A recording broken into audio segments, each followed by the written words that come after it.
प्रिय छात्राओं, नमो नमः।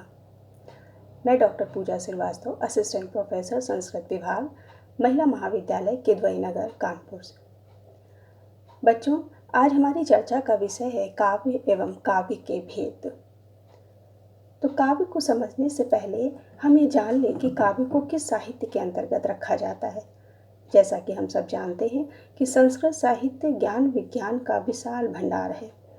संस्कृत साहित्य को दो भागों में विभाजित किया गया है, वैदिक साहित्य और लौकिक साहित्य। वैदिक साहित्य के अंतर्गत चारों वेद, ब्राह्मण, आरण्यक, उपनिषद और वेद वेदांग का अध्ययन किया जाता है। तो वहीं लौकिक साहित्य के अंतर्गत काव्य, पुराण, विज्ञान, नीति, अर्थशास्त्र, गणित, दर्शन, ज्योतिष और भौतिक शास्त्र का वर्णन किया जाता है। तो इस प्रकार काव्य आता है लौकिक साहित्य के अंतर्गत। अब काव्य क्या है, इसका भेद कौन कौन से हैं, यह जानते हैं।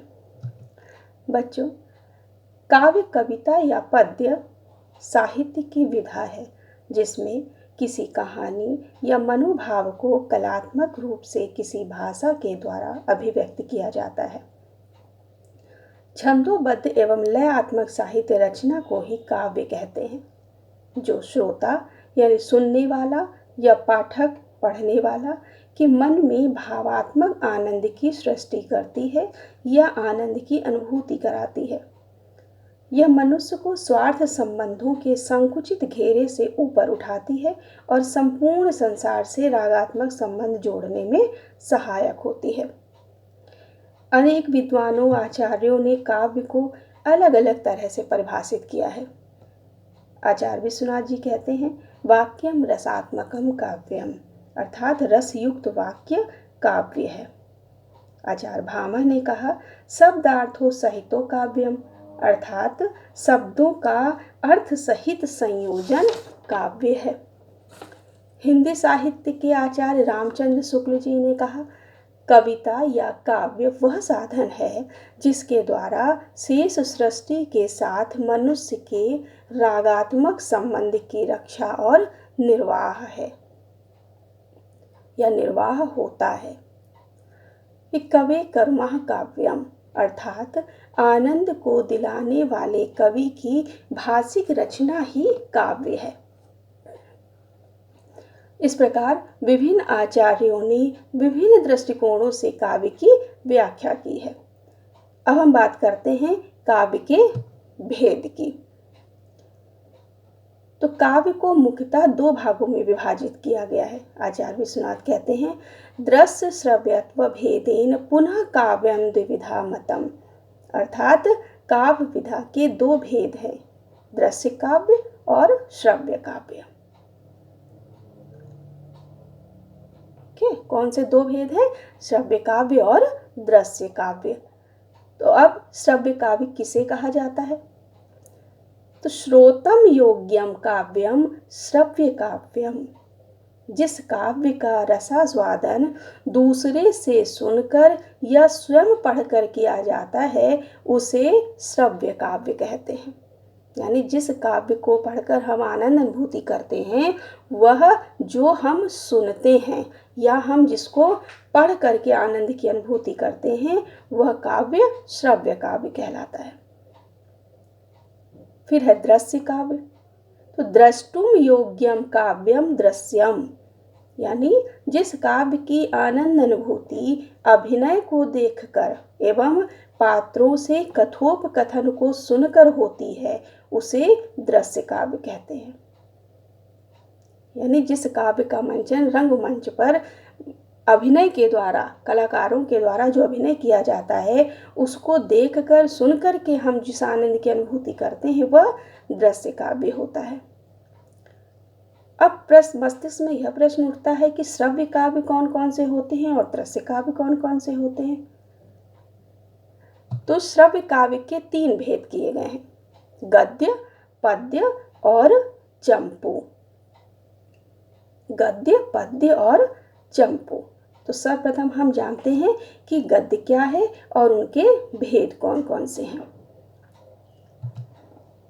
तो गद्य भाषा का वह रूप होता है जिसमें पद्यात्मक लय का त्याग करके भाव भाषा का सुंदर समन्वय प्रस्तुत किया जाता है। तात्पर्य वाक्यों में बंधी ऐसी रचना जो विचार प्रधान हो या ऐसी रचना जो कही जाने योग्य हो गद्य कहलाती है। गद्य में बिना चमत्कार के या अतिरिक्त प्रयास के हमारी चेष्टाएं, मनोभाव, कल्पनाएं, हमारी चिंतनशील मन स्थिति को सुगमता पूर्वक यानी आसानी से और स्वाभाविक रूप से व्यक्त किया जाता है, वह गद्य कहलाता है। गद्य के भी दो भेद किए गए, कथा और आख्यायिका। गद्य को समझने के लिए हम दो भेद बताए गए, एक कथा और एक आख्यायिका। कथा किसको कहते हैं? कथ्यते अनेन इति, जिसका कथन किया जाता है।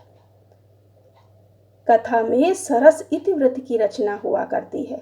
श्रृंगार आदि रसों से युक्त कथा वस्तु गद्यों से ही रचित होती है। प्रारंभ के पद्यों में देवता आदि को नमस्कार किया जाता है, जिसमें खल निंदा यानी दुर्जनों की निंदा व सज्जन विषयक वर्णन किया जाता है। कथा यानी दूसरे के संदर्भ में कही जाती है।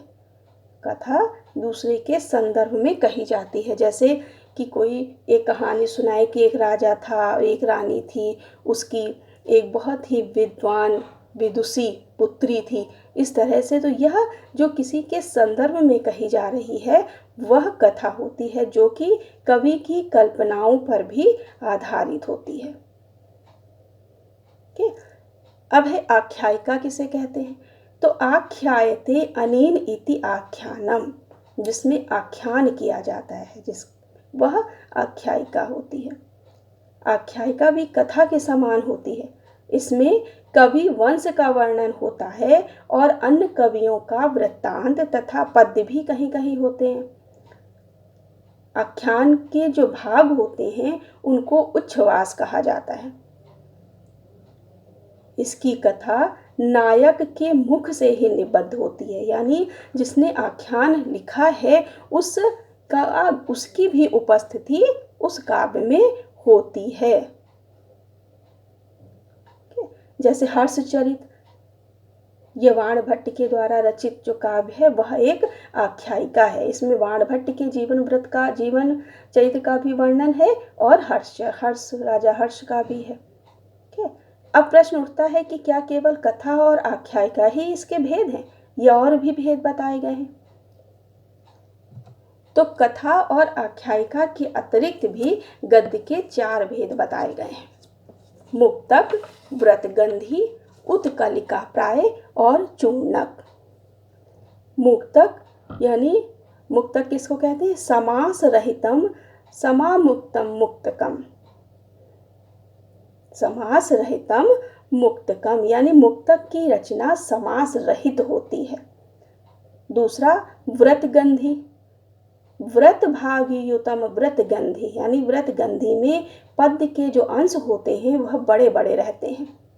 तीसरा है उत्कलिका प्राय यानी दीर्घ समासाढ़्यम उत्कलिका प्रायः, जिसमें दीर्घ समासों का वर्णन किया जाता है, दीर्घ समासों का प्रयोग किया जाता है, वह उत्कलिका प्राय है। फिर है चूर्णक, चूर्णक यानी अल्प समासकम चूर्णकम, चूर्णक में छोटे छोटे समासों का प्रयोग किया जाता है। इस तरह से हुए गद्य के भेद, गद्य के प्रकार को हमने पढ़ा। अब पढ़ते हैं पद्य। श्रव्य काव्य का दूसरा भेद है पद्य। छंदोबद्ध पदम पद्यम, अर्थात छंदों में लिखे गए काव्य को पद्य कहते हैं। पद्य काव्य को भी मुख्यतः 3 भागों में विभाजित किया गया, एक तो महाकाव्य, दूसरा खंड काव्य और तीसरा मुक्तक काव्य। पद्य के 3 काव्य कौन कौन से हुए? महाकाव्य, खंड काव्य और मुक्तक काव्य। अब महाकाव्य सर्गबंधो महाकाव्यम, यानी महाकाव्य सर्ग में सर्गबद्ध होता है। साहित्य दर्पण में महाकाव्य के लक्षण का बड़ा ही विस्तृत वर्णन किया गया है, जिसको हम लोग बाद में पढ़ेंगे। फिर दूसरा है खंड काव्य। खंड काव्य, खंड काव्यम भवेत काव्यस्य एक देशानुसारी च, अर्थात काव्य के एक अंक का अनुसरण करने वाला खंड काव्य होता है। काव्य के एक अंक का अनुसरण करने वाला खंड काव्य होता है, यानी खंड काव्य में जीवन के किसी एक पक्ष का चित्रण किया जाता है। उसमें महाकाव्य के लक्षण संकुचित रूप में स्वीकार किए जाते हैं। खंड काव्य को गीत काव्य भी कहा जाता है, जैसे कालिदास रचित मेघदूत और ऋतु संहार, ये खंड काव्य के उदाहरण हैं। अब आता है मुक्तक काव्य। समाप्ति बोधक क्रियान्वययुतम पद्यांतर निरपेक्षम काव्यम मुक्तक काव्यम।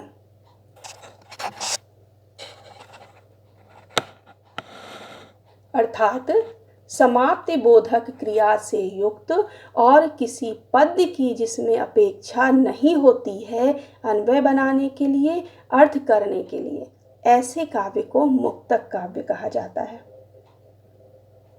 अर्थात इसमें सैकड़ों श्लोक होते हैं। मुक्तक काव्य में सैकड़ों ही श्लोक होते हैं, लेकिन आपस में एक दूसरे से उनमें अपेक्षा नहीं होती है। वह निरपेक्ष पद्य होते हैं, उनका अनुभव भी निरपेक्ष होता है। ऐसे काव्य मुक्तक काव्य कहलाते हैं।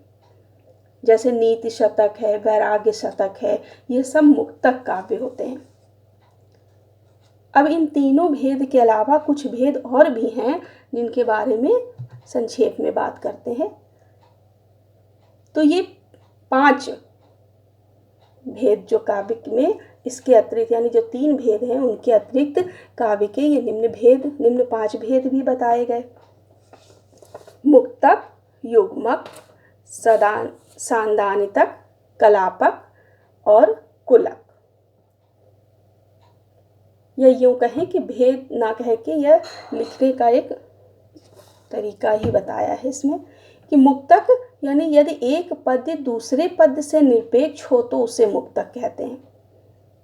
मुक्तक में कैसे कहते हैं? यदि एक पद्य दूसरे पद्य से निरपेक्ष हो, यानी एक दूसरे का कोई सामंजस्य ना हो, उसे मुक्तक कहते हैं। युग्मक, जिसमें 2 पद्यों की रचना होती है, यानी 2 पद्यों या 2 श्लोकों में वाक्य पूर्ति होती हो तो वह युग्मक कहलाती है। फिर है सांदानितक, यानी 3 पद्यों की रचना सांदानितक होती है। तरह कलापक, कलापक में यदि 4 श्लोकों में वाक्य पूर्ति होती हो तो कलापक कहा जाता है। फिर है कुलक, यदि 5 या उससे अधिक श्लोकों में वाक्य पूर्ति होती है तो उसे कुलक कहते हैं। तो इस तरह से हमने पढ़ा पद्य के भेद। अब बात करते हैं चंपू काव्य की।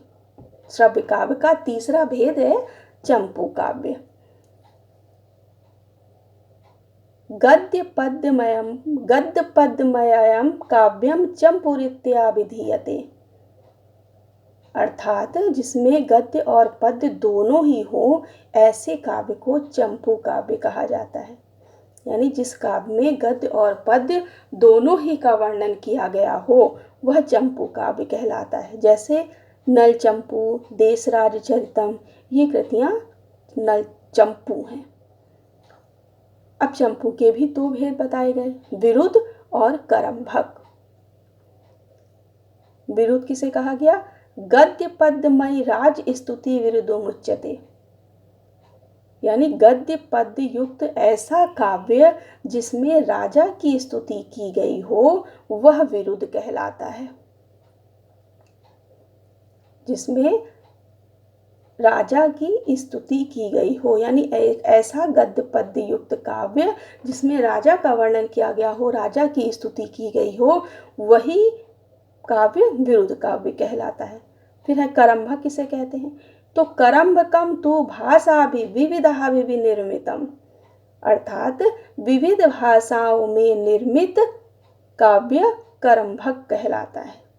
विभिन्न भाषाओं का प्रयोग उसमें हुआ हो, जैसे विश्वनाथ की 16 भाषाओं से युक्त एक रचना है प्रशस्ति रत्नावली, जो कि करमभग कहलाते हैं।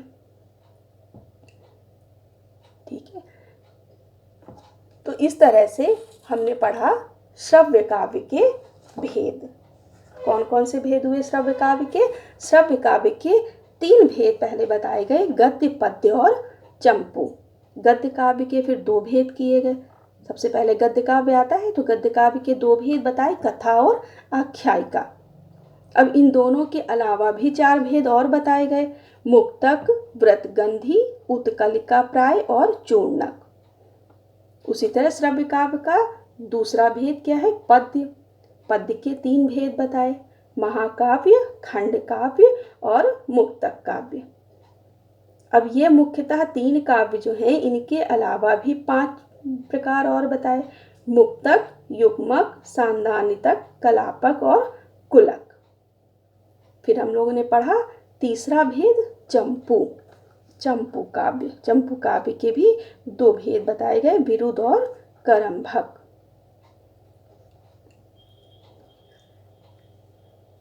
तो इस तरह से हमने श्रव्य काव्य के भेदों को जाना। अब बात करते हैं पद्य काव्य। काव्य का दूसरा भेद दृश्य काव्य। पहले हमने पढ़ा श्रव्य काव्य और अब दृश्य काव्य। दृश्य काव्य में क्या पढ़ा था? दृश्य काव्य किसे कहते हैं? जिस काव्य को पढ़ने से या जिससे हमें आनंद की अनुभूति होती है, वह कैसा काव्य?